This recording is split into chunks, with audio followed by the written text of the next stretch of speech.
2026 সালে senior Republican নেতারা আনুষ্ঠানিকভাবে ঘোষণা করেন যে যুক্তরাষ্ট্রের হাইটেক এবং অ্যাডভান্সড ম্যানুফ্যাকচারিং খাতে চীনের সবচেয়ে নির্ভরযোগ্য বিকল্প এখন ভারত।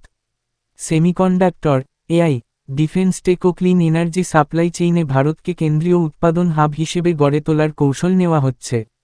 2026 সালে ভারতে মার্কিন প্রত্যক্ষ বিদেশি বিনিয়োগ দ্রুত বৃদ্ধি পেয়েছে, বিশেষ করে চিপ ম্যানুফ্যাকচারিং ও ইলেকট্রনিক্স খাতে।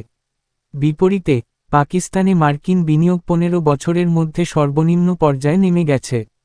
ট্রাম্পপন্থী রিপাবলিকান নেতারা ভারতের রাজনৈতিক স্থিতিশীলতা ও বিস্তৃত মধ্যবিত্ত শ্রেণীকে মার্কিন পুঁজির জন্য সেফ হেভেন হিসেবে চিহ্নিত করেছেন।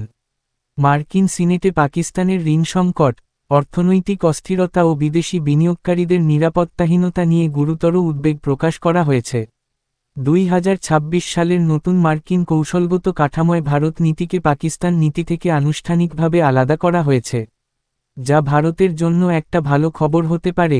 দেখা যাক কি হয়।